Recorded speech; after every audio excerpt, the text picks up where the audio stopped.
Hello, thanks for having me. Oh, you're welcome. Thanks for joining us. No, absolutely. So, I'd love to learn about you some more. So, you grew up in a small town in India with humble beginnings.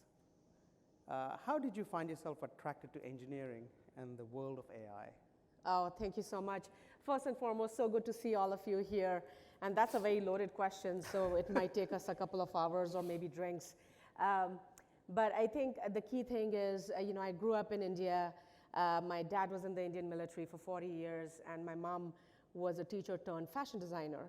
So one of the things that you found in our household was no ounce of science. But what was really existing, throughout my upbringing was really looking at problems and trying to find ways to solve those problems.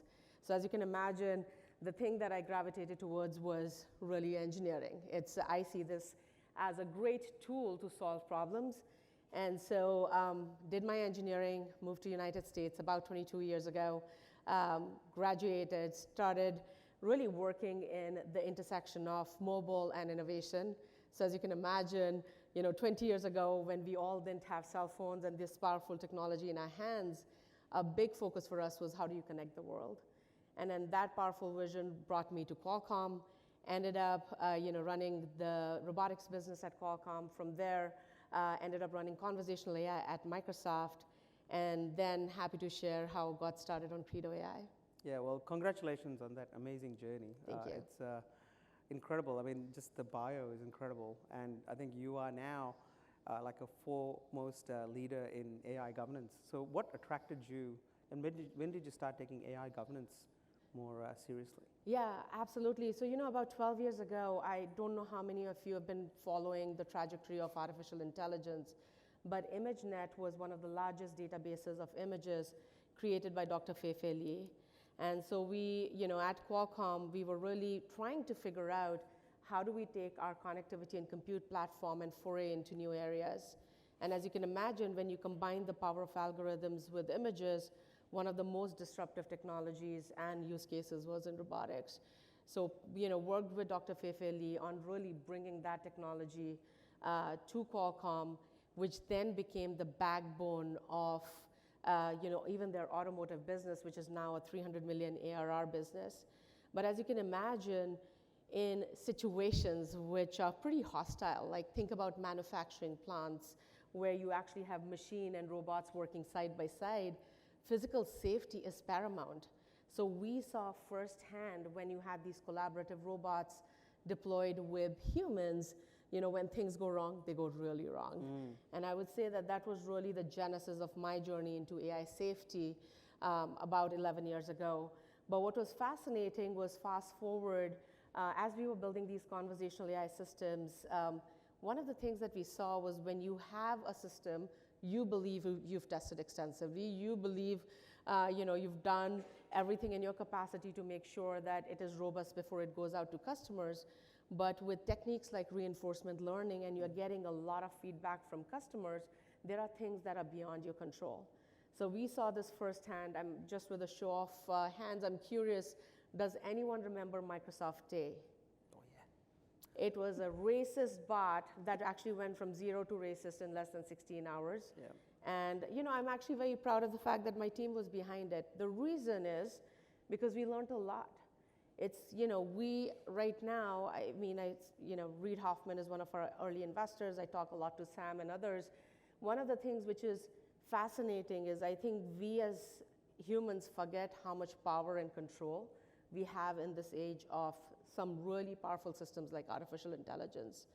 And so I think for us, really a big focus is what is the power of human oversight and agency in this age of AI?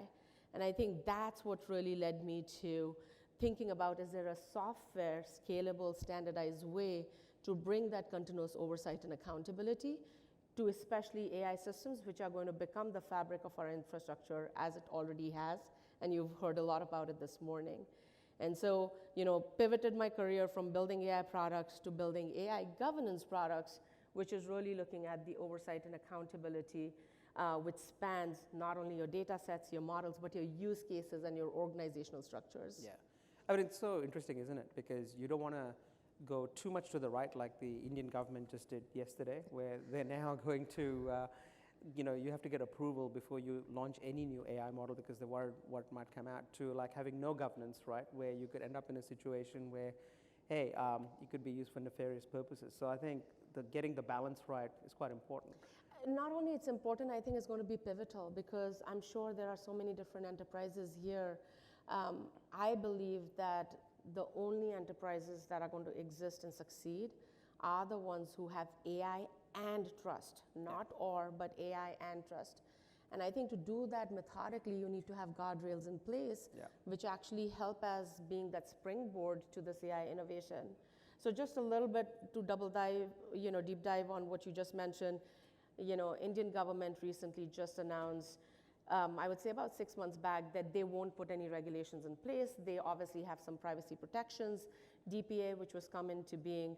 But last week, there was a pretty strong stance taken. And as you can imagine, because of the powers be, the decision was made any new frontier model, which is obviously a very powerful model. It has certain requirements around the floating ops, et cetera, but they won't be launched into the market without government authority and sign off.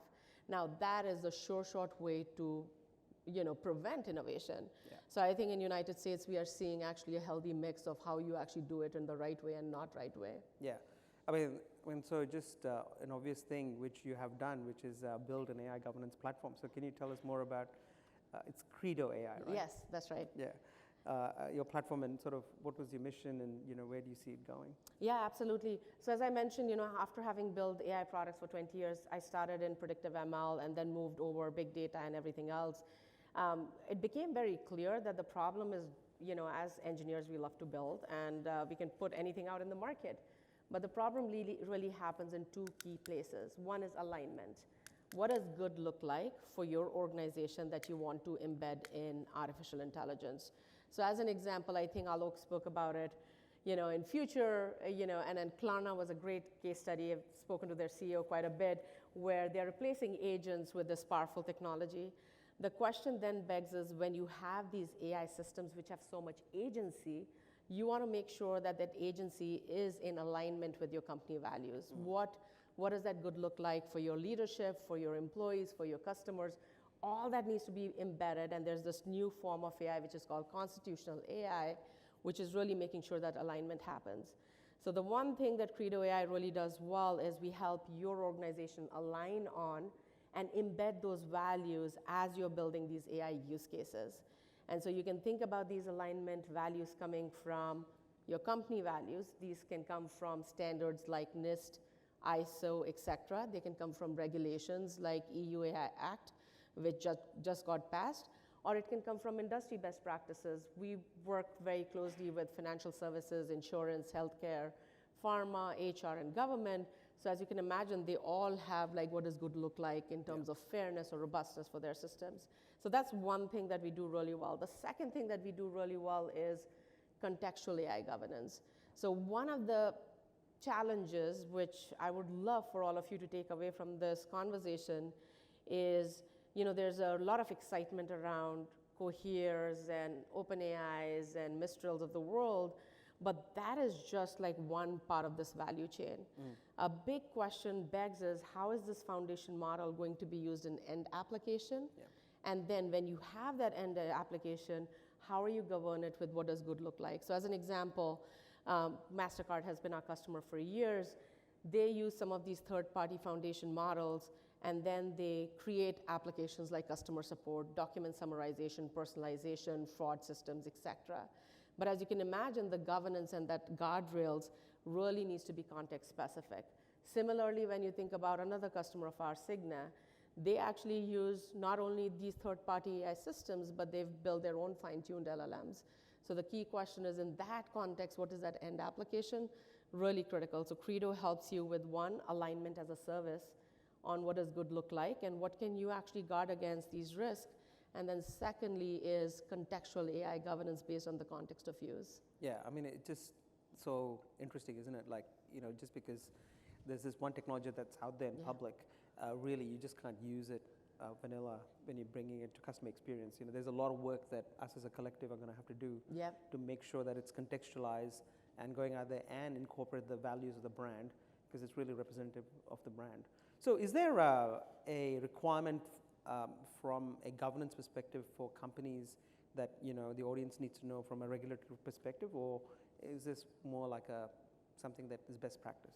Yeah, I think maybe a different way to think about it is regulations and compliance is certainly an impetus for enterprises to adopt AI governance, but that's not how they succeed. They succeed when they use governance as a trust building exercise, right?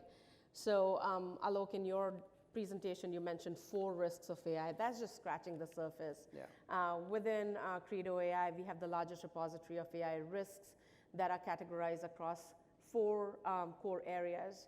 The one is obviously within the AI systems, what is the inherent risk? It spans from fairness, robustness, reliability, etc. The second category is really around proliferation risk, because you're bringing in a lot of third parties.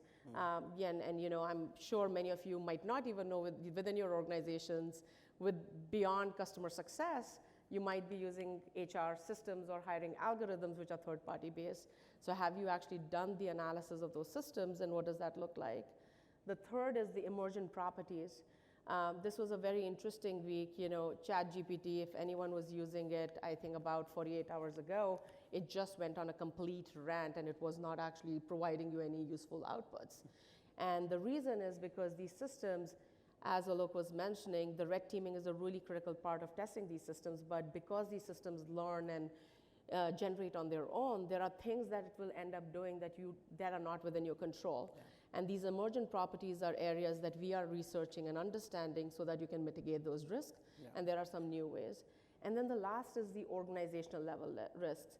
So in that case, I think you as an organization have to think about, if you are in a regulated sector, yes, you deeply care about regulations. As an example, CCPA has existed for a very long time in California.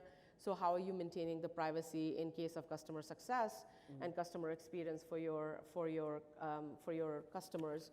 And then similarly, on the flip side, as your agents are using a lot of these AI-enabled capabilities, are they, one, getting factually correct information? 2, are they equipped once that transition from a bot to agent happens, that they're ready to take on that case and actually do really well? Yeah. 3, when they are using those capabilities to improve their performance, are they by mistake providing some sensitive IP back to these systems, and how is that going to be prevented? So as you can imagine, the risk surface area has drastically increased with LLMs, but also what has increased is the new kinds of risk, everything from misuse all the way to hallucinations, as you mentioned. Yeah, and it's really interesting because as humans, we take a lot of things for granted of what is just obvious to do, not to do, what to say, what not to say, right? The moment it sort of is in AI, you think it's so intelligent, but it has got no moral compass. It has no understanding of what it shouldn't do. So I think all these frameworks is going to help us make sure it does a good job and is in good standing. So you talk a lot about trust, right? Trust in the AI-enabled technology sector. Why is it so important, particularly in customer experience? It's interesting. It's not all the capabilities you're bringing to the table that make my experience with a chatbot better. It's like once when it goes wrong, that's what destroys it, right? Yeah. So I think you have to think about similar to driving a car. You might go get a license, you might get some training, and then you got 10 freeways. All that is great, and you're like, I don't need insurance, I'm such a good driver. It's when that one thing goes wrong, that's when things happen. And we saw this firsthand at Microsoft, not only with that racist bot, but we also had conversational AI systems deployed in healthcare, customer service. When you are interacting, let's say, with teenagers who have mental health issues, you need to be so careful and have human oversight so that your customer experience becomes really in service of those humans, what it's trying to serve. And then similarly, you might say that, oh, most of my customer support scenarios are not high risk. They are high risk because if you are personalizing and you're recommending products to your customers, guess what? The minute you stop recommending the right products, I'm not going to be coming to your application. Yeah. And similarly, on the agent side, I think I am a big believer that AI is going to help with augmentation. It is going to help us give more creative energy to do more things. But again, I think on the agent side, it's really critical. What is the new kind of roles that they're going to be undertaking? So, Klarna's case study, again, I'll just reference that, the 600 agents that these chatbots have replaced. I'm actually very concerned about that replacement because I think they need to be retrained to be oversight to these bots. Yeah. Because right now, That's these systems might appear smart and intelligent, they are not. And again, it's not when they are doing right, it's that one time it goes wrong, your entire $1 trillion value is down the drain. And then we've seen examples of that with Google Gemini just last week, and then obviously Google Bard, and then Microsoft Sydney. We've seen examples after example where on one day you're losing billions of dollars because of that one episode. Yep. I mean, same goes with Tesla, right? It's like doing, things right mostly all the time, but when it goes wrong, it could be fatal, right? Exactly. So, we really need to ensure the edge cases are the ones that we are cognizant of, right? Because that's the trust that we need to have. And I think that's another key point, Alok, because when I think about customer service and customer success, I agree with you. Like, Tesla's example is a great one to drive home the point that you could be dead. Yeah.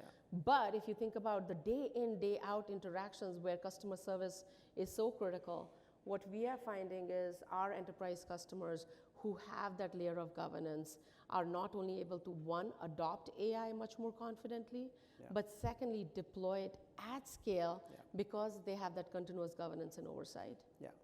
It just, I think, becomes part of the whole delivery mechanism, right? Exactly. And constant screening, because it's changing all the time too. So as we saw, what was good a version before might completely change because how they've trained the model. And that's a great point, Alok, because I think one of the things that is emerging in this space of AI governance, and maybe a step back, AI governance is really defined as a set of best practices, tools that you are bringing into an organization to have that continuous oversight and accountability.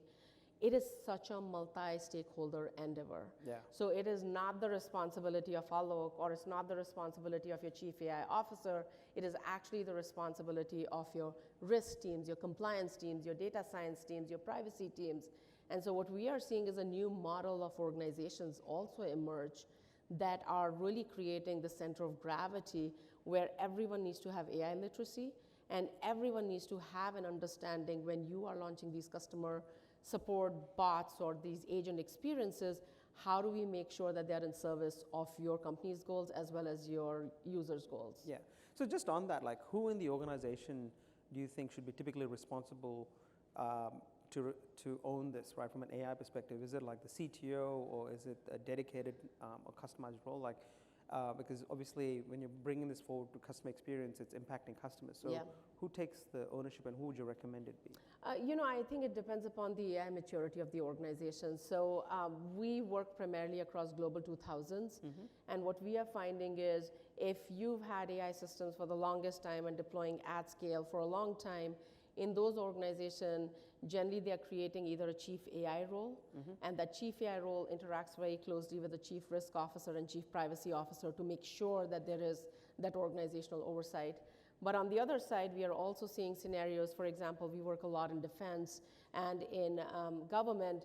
Northrop Grumman has been our customer for a long time. Compliance was a big stakeholder in the AI journey for third party and first party. So in that case, the chief compliance officer is the key stakeholder. So I would say that right now where enterprises are, even though everyone's like bringing in these third-party foundation models, that does not make you an AI enterprise. Right. What makes you an AI enterprise is everyone educated and aware and literate about AI, and then do you have these organizational structures? And then based on that, I would say either it is existing roles like chief AI officer, but it's really, I would say, a multi-stakeholder sport.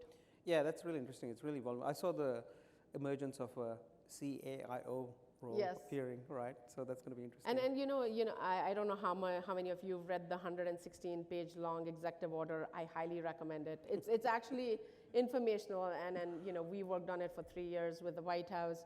And one of the core requirements in that was the U.S. agencies will establish the chief AI officer role and recruit for it. Right. And they're aggressively following that timeline. By July of this year, all agencies will have that role. Yeah. And the reason was, again, accountability needs to be shared, but you do need to have one person at the helm who's going to bring all these stakeholders together. Yeah, that's right. Because if it's everybody's problem, then it's nobody's problem. Yeah. Right. So yeah. Yeah. That's good. So, where do you think organizations are falling short when it comes to compliance right now? Again, I think when you think about AI governance, there are different tenets associated with it. And let's take that in context of, the conversational AI systems you're building. Mm-hmm. Compliance is certainly one component of it, but as I mentioned, there's other components of how do you do reliable testing? How do you make sure you have the, right people in place from data science and risk functions? So where are they falling short? I think first and foremost, which has been shocking to us, is if I ask right now, how many of you know where all AI is used within your organization with high degree of confidence? I would love to see your hands raised. How many know where AI is actually used within your organization? Now, this is, by the way, reality on ground. Right. Even our most advanced AI organizations don't have a central repository of where predictive ML as well as new GenAI systems are used. Yeah. And the worst thing that's happening with GenAI system is the risk surface area has increased because every employee is using a GenAI system and certainly leaking your company's information to these foundation models, and you might not even be aware of it. So I would say that first, a centralized repository of AI use cases and understanding where your AI use cases are within the organization is the first step. The second really core step is what are your core values, right? Yeah. What do you care about? I mean, you listed out 4 risk areas with security, privacy, and others. Many of the organizations care about fairness. Many care about misinformation, and many care about deepfakes. Some care about adversarial robustness. Yeah. So as you can imagine, based on your industry of operation, you might have a very different sense of what good looks like for you. So that's the second core thing. And then the third core thing is, do you have the right stakeholders on the table? Because it is not your responsibility only. And I think if you make it just your responsibility, I don't think the organization is going to move forward. No. And it just goes to show, like, I think, with the reinforcement learnings on these foundation models, you need to add these layers on top, right? Sort of that make it your own representative of the brand.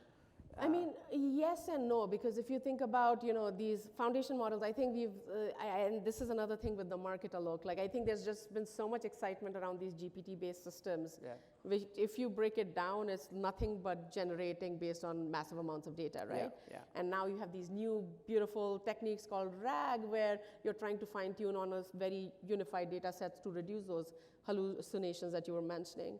But I think the problem is, right now, in the AI research community, we work a lot with Stanford and others of the world who are at the front end. We actually don't know many a times the predictions these systems are making or what they're generating. And I think that is something you have to be very intentional about, especially in customer success and customer support, because the minute that chatbot actually starts to give your agent some wrong information or your customer completely incorrect information and does not represent your brand, right there is a problem, right? Yeah.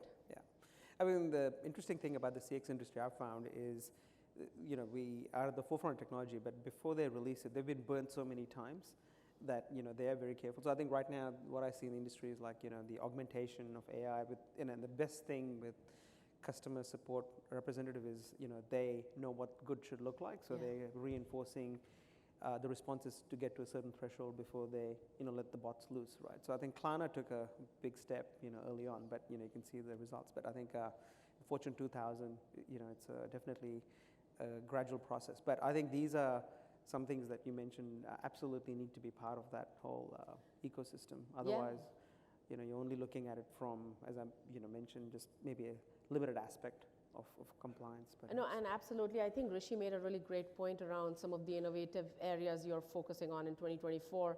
I think one of my key asks is you can actually use your agent workforce to create red teaming teams, because traditional QA actually does not work for conversational AI systems if you're using foundation models. And red teaming is essentially, think about it as a lot of human or LLM-based systems that are like putting all these prompts and testing your systems at scale. So I think unless you have these new kinds of functions within an enterprise, any use of LLM certainly should be, used with a lot of skepticism. Yeah, and I think that's, what role we are going to play as part of it is that framework as well, like in conjunction with your platform to like really bring this harness in so that, by the time it gets out, it's all automated and cover the whole spectrum as opposed to just making sure the foundations are, intact, right? So yeah, that's Yeah, gonna be and exciting. I think one thing on the regulatory front, I think depending upon, I hear you have a very diverse set of customers and partners here, but United States, obviously, we don't have federal sweeping regulations. We are never going to have those. But EU, March 13th, the EU AI Act is going to impact all your businesses if you operate in Europe. And similar to GDPR, the Brussels Yeah. effect is going to be seen with this AI Act, where if you're launching any new AI capabilities in Europe, or you have existing AI capabilities in Europe, guess what? Now you have to go through compliance and you have to go to notification. Yeah. So it's a very different world we're going to live in, because if you don't do those compliance checks, 7% of your revenue is going to be at stake. Yeah. So that's huge. Yeah, so really need to be on top of this. So obviously different rules for different regions. Is there something for Asia Pacific as well that's sort of different to, I guess, what you just mentioned? Yeah, absolutely. So I think what we have seen is obviously United States, but then we work very closely with our allies. That's one of my core roles on the National AI Advisory Committee, is how do we work with our allies on thinking through harmonization of standards and policies for AI systems across the globe. So Singapore is a fantastic example. I think even US and Europe have been behind Singapore. They actually have had AI and model governance now for 5 years, where they have a very thoughtful process as to how they launch. Similarly, I would say that more than 90 plus countries have had some sort of a risk management or an responsible AI framework already established in the past 2 years. Now, have they all translated into regulations? No. But at the same time, they are rolling out standards which are going to be your own self-assessment. Like you mentioned, your assurance platform. So how are you, for example, providing assurance against NIST AI risk management framework? Yeah. Is going to be a question that your customers are going to be starting to ask of you. Yeah, and we have a lot of brands that we have as customers who are in the audience, like who have a global presence, right? So what they apply, what might apply here at North America might be very different as they roll out this technology, to the world. So Exactly. That's super helpful. So if we fast forward to the future, how important is AI ethics and AI governance in the next 5 years or so? Obviously, I am biased, but let's put aside my Credo AI hat, and I would say that I truly believe that no organization is going to succeed in this age of AI without AI governance. And the reason is not because of AI governance tools and practices, because you are taking trust very seriously. Yeah. And when you say you're taking trust very seriously, it not only means you're testing your systems and tools, but you're training the individuals in your organization and your customer organizations to really understand that there are going to be things beyond your control because of these frontier systems that are getting deployed. Yeah. So I would say that what we are finding is, one, organizations who have, we call it as AI first, ethics forward organizations, they are already set up to lead in this age of AI. The ones who are not putting AI governance in place right now, they won't even exist, I would say, in the next 2 to 3 years. Yeah, so it's important. It is important, yes. And I think it's a competitive advantage, right, rather than a regulatory burden or a compliance burden, right? Yeah. So I think the same analogy that, rather than thinking about, oh my God, I have to provide more documentation, I have to be compliant, think about it when you lead with transparency. If your customers, actually in whatever enterprises you're working with, they can actually provide these transparency reports to the end consumer as to how they arrived at a decision, your chatbots arrived at a decision, those are the chatbots I want to use, because I know how they arrived at a decision. And also, because it's been through scrutiny, it's going to be held up in the court of law, right? Saying hey, we've taken all the steps necessary to make sure we were ethical, and here's our transparent framework to do so, right? As opposed to not having that, which. Absolutely. I think, again, regulated sectors really deeply care about that compliance and regulatory framework. I think what's going to happen, and what we are already seeing happen, is a bigger focus on this reputational damage, right? It's if you think about the basic definition of trust, it is delivering competencies consistently over time. Yeah. And so competent, consistent, and over time are really critical. And the minute you go wrong is when everything goes wrong. Yeah. And it's very difficult to recover, even if you're an open AI, to recover from such challenges. Yeah, it's so fast. So a lot of organizations on this journey Yeah. of AI. What about those who are hesitant in adopting this AI? Have you got any advice for them? Again, it's a question, do you want your organization to exist in the next 5 years or not? It's a very basic question. And I think if you want your organization and your enterprise to exist in the next 5 years, do you want it to be at that stagnant state or do you want it to be growing exponentially? I actually really like the tech intensity formula and I might steal it, but I think that is really what's happening. You might release all the great capabilities and you might really be adopting a lot of these new GenAI capabilities at scale, but if you've not really put in the assurance, the governance, the oversight, which attributes to trust, you're always going to stay at 1 because your trust factor is 0, right? So I think the key thing for enterprises, I can literally, based on if, I talk a lot to boards, once I go into a boardroom and talk to the organization, I know if they're going to exist in the next 5 years or not. Wow. Irrespective of how much capital they might have on cash and how much they're innovating. And a big part of that is, are they actually using, adopting, building, procuring AI with trust as a central focus? Yeah, so I mean, the takeaway for me is you better be invested in it, otherwise you might not be around in the next 5 years. I think you're building trust with your partners and customers here. They are going to ask of you, what does an assurance platform really mean? Yeah. Is it going to cover all those 4 risks or are you going to go beyond that? How are you going to protect my brands? How are you going to make sure my customers are successful? Yeah. So huge responsibility, yeah, Alok. huge, yeah. That's why I love being in this space, right? Nothing like a bit of pressure. But thank you, Navrina. That's been incredible. Thank you for sharing your insights and congratulations on building your journey in the Credo platform. We'll open it up for Q&A, like if anybody has any questions in the audience for Navrina. Don't feel shy. I was going to say the same thing. If you need coffee, we can bring coffee too. But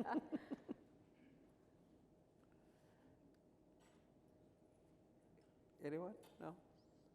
There's one. Thank you. She's bringing the mic. That's okay. Not judging. Thank you for coming. So my question relates to certification, verification that there is, compliance trust being built in these organizations. Is there any kind of scorecard mechanism, not to use the health board, instance, but A+ down to D, right? The health of the company, the trust in the company. How do we go about rating that? Because it doesn't seem like it's going to be something that's made terribly visible coming out of the gate. Yeah, no, actually that's a fantastic question. So a couple of ways this market is maturing is we started with, and I'm sure you might have tracked the self-assessments that White House launched last year, where let's say you're a Microsoft, you have to self-attest to certain capabilities and say you're good. Obviously that doesn't work. Then what's happening next is a set of regulations and standards coming up, whether it is ISO 42001, whether it is NIST AI, RMF, SENSE-LALAC, and others. The third thing that's happening is there are new audit standards getting created right now. So AICPA and other organizations are actually building AI audit standards, as an example, starting with actually just this month, where let's say if you're a US agency and you're buying one of the conversational AI systems from Cyara, right? Cyara will now have to prove against OMB guidelines, how they have tested their systems, what were the sources of data, what was the oversight, et cetera. So those audit standards are starting with government, then moving on to private sector. And then the last phase that is happening, and it's already, by the way, happening with things like EU AI Act, is the certification or the stamp of approval, if you will. And that includes also a set of scorecards. So one of the things, for example, Credo AI launched last year was something called as trust reports, where there's 2 mechanisms where we as an outside independent assessor can actually review your systems and provide you those trust reports, or you can use Credo AI software, create a trust report, but then you have an internal attestation, or you can bring in an outside auditor like PwC and others to attest that. But as you can imagine, this is a journey because AI is developing so fast, the standards and policies are not able to keep up, but certifications actually, I'm hoping in the next 18 months will get launched. So you will be able to see, has Cyara on their website said for different capabilities, how are they getting certified across these standards? So with those trust reports being public, Yeah, great question. I think depends. So a couple of things that we have done, and then I can talk about some of our customers as well. When some of these foundation model capabilities came to being, we actually launched the trust reports. They are publicly available on our website for everything from Microsoft Copilot to Jasper's AI to ChatGPT to cloud and others. Having said that, a lot of our customers actually share these trust reports under NDA with their customers. Because as you can imagine, what's happening now, going back to the power of trust, is when I am, and I'll just take examples of, let's say you're a Microsoft, Google, and Amazon, and all three of you have a conversational AI system that you're trying to sell into a customer. Guess what? I, as a customer, want confidence that the system is going to work for me. And so the companies that are actually providing these transparency reports or trust reports as part of the procurement process not only can actually reduce the procurement cycle, but they are the ones who are winning vendor in this race. So again, it's two mechanisms. One are some are using public facing trust reports to show we are great and use that as a competitive advantage. The others, because they want to maintain their proprietary information, are sharing with an NDA with their customers. That's a good question. And I think we are going to see an evolution, especially with some of the standards that are emerging.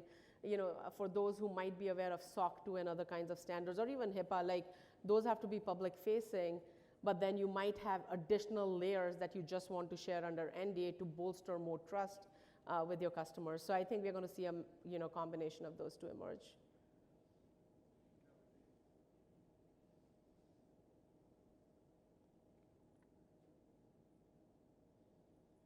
And that ISO or something like that there'd be an industry standard against something, I think is what you're saying.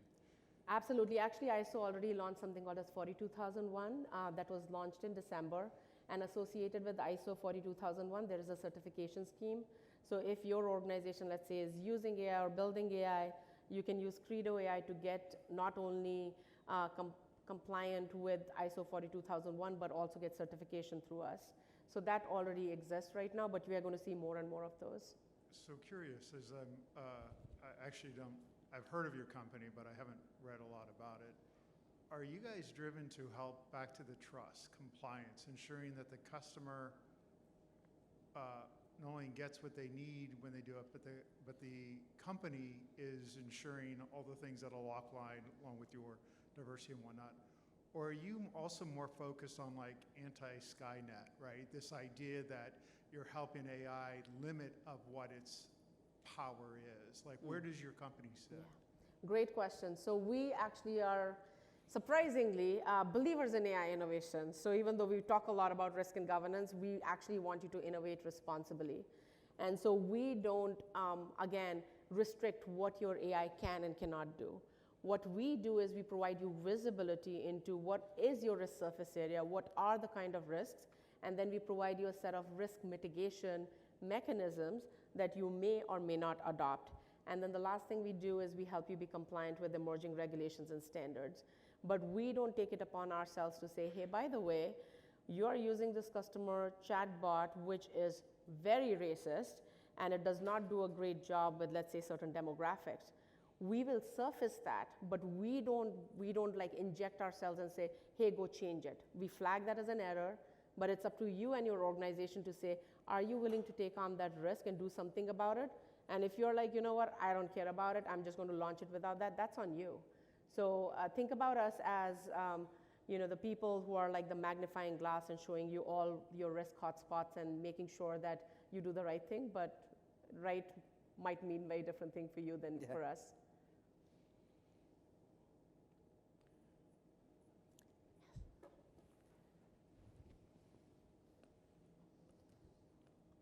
Okay, this will be the last question, but yeah. So a lot of what you're describing is like governance in use, and a lot of the regulations that I've seen have been very reactionary in nature. I don't know that there's necessarily a way to police the internet, quote unquote, right?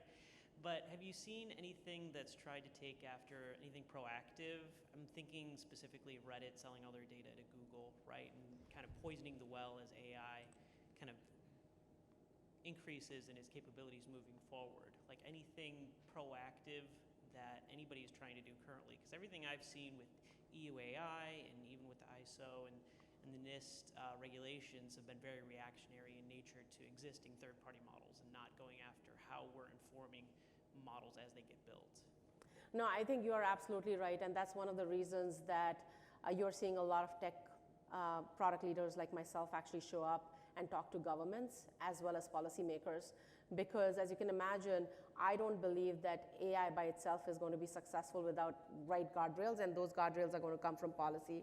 So something that you are, by the way, completely spot on, is all the standards and policies right now are reactive, but our hope is can we get front and center of that problem. So as an example, we are working as part of something called as TTC, which is Technology and Trade Council, with some of our allies, including UK, on really thinking about what are these frontier risks, because we care about the right now risks, the fairness, the discrimination, the reliability, robustness, but someone also needs to start thinking about, okay, if our national security is at threat, what does that frontier model, that hijacking really look like? So we are actually partnering up with our allies in terms of creating policies for these frontier risks, but you are spot on, most of the regulation and policies right now is a very reactive, but much needed work. Yeah. I appreciate it. Thank you. Thank you. Thanks, Navrina. Got the call to wrap it up. But thank you so much for coming on stage and sharing your insights, and congratulations on your journey. Let's give Navrina a big hand. Thank you so much. You're welcome. Thank you.